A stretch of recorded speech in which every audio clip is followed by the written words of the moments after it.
Hello student, अस्सलाम वालेकुम, welcome back to my channel. मैं हूं इंजीनियर उस्मान खान। और आज जो टॉपिक आपको पढ़ाऊंगा उसका नाम है डिस्प्लेसमेंट कैन मेथड। इससे पिछला लेक्चर अगर याद करें तो वहां पर हमने पढ़ा था मेजरिंग सिलेंडर के बारे में। और मेजरिंग सिलेंडर का सारा जो प्रोसेस था वो हम पिछले लेक्चर में डिस्कस करके आ चुके हैं कि हमें किस तरह रीडिंग देता है और मेनिस्कस क्या होते हैं और कनकेव कन्वेक्स क्या चीज़ है सब।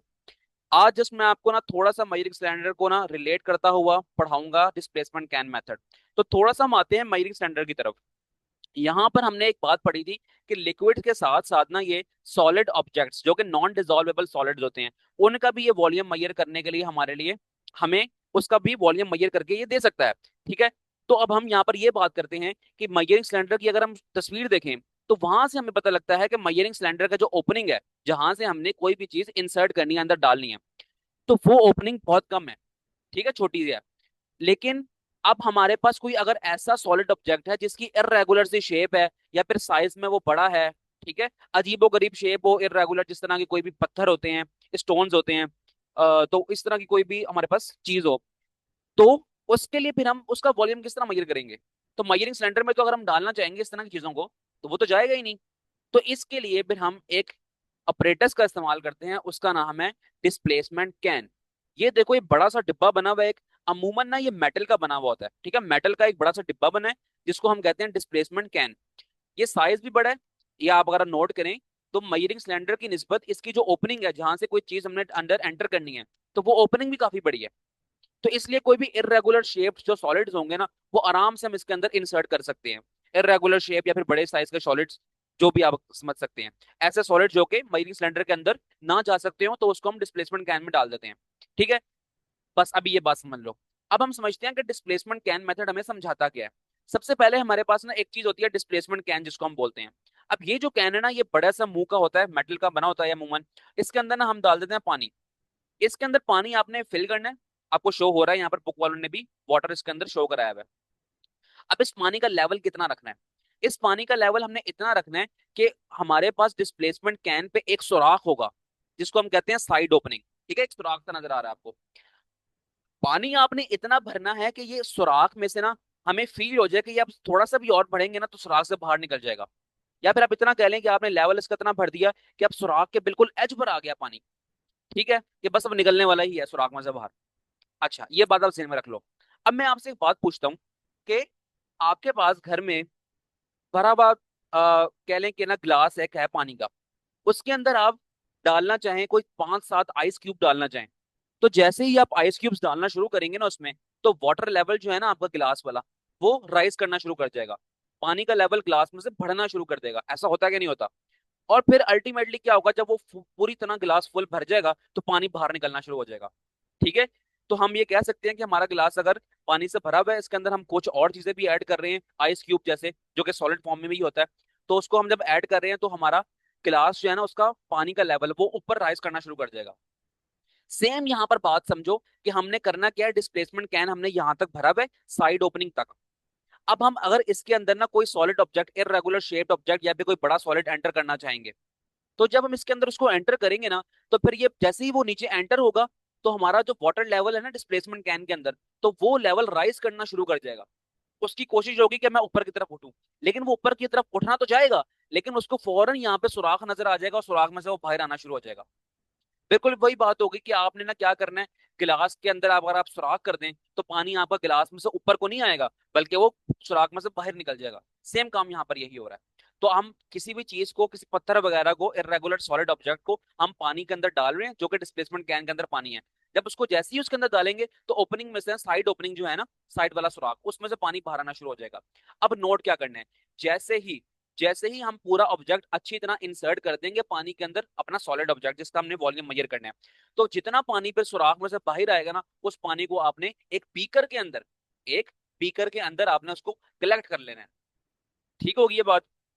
तो अब बीकर के अंदर ना जब आप उसको कलेक्ट कर लेंगे, तो आपने उस वक्त तक पानी कलेक्ट करते रहना है जब तक आपके कैन में से पानी निकलना बंद ना हो जाए।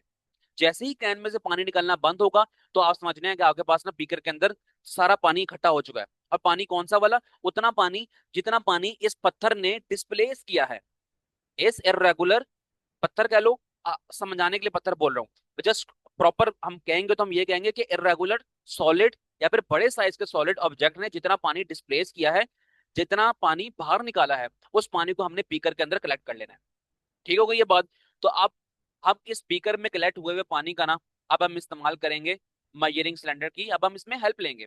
अब हम मेजरिंग सिलेंडर के अंदर वही बीकर वाला पानी इंसर्ट कर देंगे, डाल देंगे। पानी तो जा सकता है ना मेजरिंग सिलेंडर के अंदर, जा सकता है, ओपनिंग से कोई लेना देना नहीं है। ओके। जैसे ही हम सिलेंडर के अंदर पानी डाल देंगे तो फिर ना सिलेंडर के ऊपर रीडिंग्स मौजूद होती हैं, नजर भी आ रही हैं, 40, 30, 20, 10 ml। ठीक है, एमएल में या फिर सेंटीमीटर क्यूब के अंदर। तो आपको रीडिंग शो कर देगा वो पानी कि आपका पानी का लेवल कितना, कितना हमारे पास पानी का लेवल वहां पर आया है। ठीक है, कितना सेंटीमीटर क्यूब आया है, कितना मिलीलीटर आया है। अब जितना पानी का लेवल हमें मेजरिंग सिलेंडर शो करेगा, हम समझेंगे कि हाँ जी, उतना ही उतना ही हमारा वॉल्यूम था उस इर्रेगुलर ऑब्जेक्ट सॉलिड का। ठीक है, इरेगुलर ऑब्जेक्ट जो था हमारे पास, इरेगुलर ऑब्जेक्ट सॉलिड जो हमारे पास था, उसने जितना पानी डिस्प्लेस किया, जितना पानी बीकर के अंदर निकाला, उतना ही पानी हमने मेजरिंग सिलेंडर के अंदर डाल दिया। और मेजरिंग सिलेंडर ने हमें रीडिंग शो करा दी सेंटीमीटर क्यूब में या फिर मिलीलीटर के अंदर। तो हम फौरन हमें आइडिया हो जाएगा कि हाँ यार, जितना पानी ना हमारे पास आया था ना बीकर के अंदर, उतना ही पानी जो है ना, उतना ही वॉल्यूम जो है ना, वो उस इरेगुलर ऑब्जेक्ट सॉलिड का था जिसका हमने वॉल्यूम मेजर करना था। तो ये कुल मिला के हमारे पास टोटल डिस्प्लेसमेंट कैन मेथड है। मैं एक बार फिर से समराइज कर रहा हूँ। मैंने कहा था कि मेजरिंग सिलेंडर की जो ओपनिंग होती है, एंट्री पॉइंट वो छोटा होता है, इसलिए हम ना उसके अंदर कोई इरेगुलर सॉलिड ऑब्जेक्ट या फिर कोई बड़े साइज का सॉलिड ऑब्जेक्ट उसके अंदर हम नहीं डाल सकते। इसलिए हमें ना एक डिस्प्लेसमेंट कैन की हेल्प लेनी पड़ती है।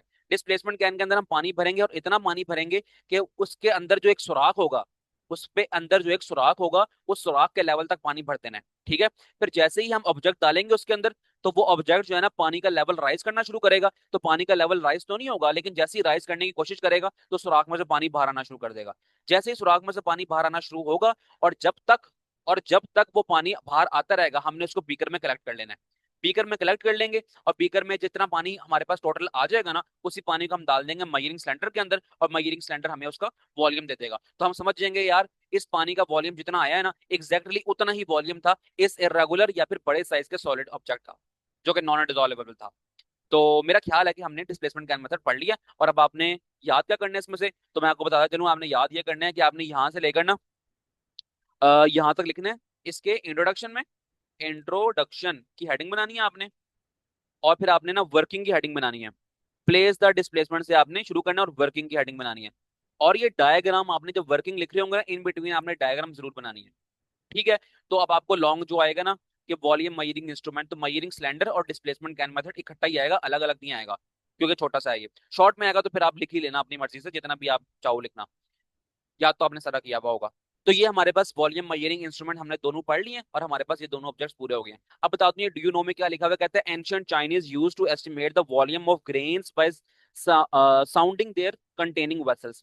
अब ग्रेन्स कहते हैं अनाज को, चाहे वो चावल के दाने हो, चाहे वो गंदम के दाने हो, चाहे वो बाजरा हो। ठीक है, किसी भी तरह का अनाज जो होता है हमारे पास। कहता है कि ना एंशियंट चाइनीज ना क्या करते थे, उनके पास ना बड़ी सी ना एक ड्रमी होती थी, इसको वेसल कह रहा है, वो ड्रम होता था बड़ा सा।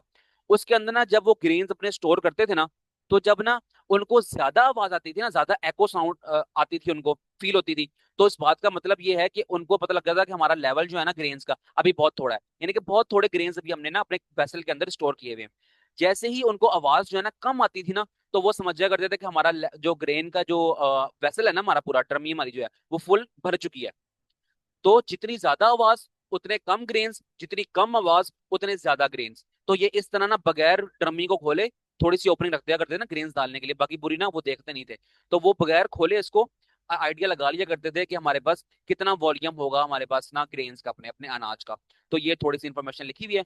आगे एक और बात करते हैं। कहता है despite the use of SI in most countries, the old measures is still in use, such as printers type is measured in points, 1 point is measured in 1/72 of an inch equal to 0.35। अच्छा बताता हूँ आपको ये यहाँ पर लिखा हुआ क्या। देखो वो कहता है कि जो है ना अ, अभी तो दुनिया में ना, जैसे हमने पढ़ के आ गए थे लेक्चर नंबर 2 और 3 के अंदर, कि हमारे पास बेस क्वांटिटीज हैं, ड्राइव क्वांटिटीज हैं, जो कि हम कहते हैं कि एसआई यूनिट्स होते हैं। अगर हम मीटर की बात करें, तो अगर हम लेंथ की बात करें, तो हम कहते हैं लेंथ का एसआई यूनिट जो होगा ना वो मीटर होगा, यानी कि लेंथ मैयर होगी मीटर के अंदर। अगर हम बात करें मैथ की, तो हम कहते हैं कि मैथ जो है ना वो मैयर होगा किलोग्राम के अंदर। टाइम टाइम का ऐसा यूनिट क्या होगा, सेकंड, तो हम कहेंगे टाइम मैयर होगा सेकंड्स के अंदर। कहता है ये सब तो हमें पता है ऐसे यूनिट्स, लेकिन इसके अलावा भी लोग अब ये काम करते हैं कि जो पुराने मैयर्स के तरीके थे ना, पुराने चीजों को मैयर करने के तरीके, ऐसा यूनिट आने से पहले पहले, तो उनको भी कुछ ना कुछ को अभी भी इस्तेमाल करते हैं। ठीक है। तो अब ना यहाँ पर वो कहता है कि जो है ना, अगर हम बात करें कि प्रिंट टाइप की, तो कहता है जब भी हमने कोई प्रिंटिंग का काम करना होता है ना, तो प्रिंटिंग के लिए हम वो एक यूनिट यूज करते हैं फॉन्ट के लिए। ठीक है, फॉन्ट होता है ना कि हमारे अल्फाबेट्स कितने साइज में लिखे हुए हैं। अक्सर आपने अगर कभी माइक्रोसॉफ्ट वर्ड और माइक्रोसॉफ्ट एक्सेल एक्सेल इस्तेमाल किया होगा, तो आपने वहां पर फॉन्ट का लफ्ज तो जरूर देखा होगा। तो फॉन्ट होता है कि हमारा साइज कितना हो अल्फाबेट्स का। तो कहता है वहां पर फॉन्ट के बजाय ना वो ये इस्तेमाल करते हैं, पॉइंट पॉइंट का लफ्ज इस्तेमाल करते हैं। तो कहता है कि जो पॉइंट का टोटल टोटल साइज होता है ना, वो होता है 1/72 ऑफ एन इंच, जो कि बराबर होता है 0.35 मिलीमीटर के। ठीक होगी बात। तो अब मेरा ख्याल है कि हम हमने ये बातें भी डू यू नो वाली पढ़ ली है। डू यू नो वाली जो बातें होती है ना, उनको आपने याद करना है फॉर एमसीक्यूज। तो एमसीक्यूज के लिए आप इसको याद कर सकते हैं। बाकी डिस्प्लेसमेंट कैन मैंने बता दिया आपको कितना याद करना है। मेरा ख्याल है आपको लेक्चर पसंद आया होगा, अगर पसंद आया तो वीडियो को लाइक करना, चैनल को करना सब्सक्राइब। और अगर आपने क्लास ने फिजिक्स के न्यू बुक के जितने भी कोई लेक्चर्स वगैरह, कोई कहीं पर भी परेशानी होती है आपको, तो डिस्क्रिप्शन में प्लेलिस्ट का मैं लिंक दे रहा हूँ, वहां पर क्लास 9 फिजिक्स के फुल बुक के लेक्चर्स आपको मिल जाएंगे।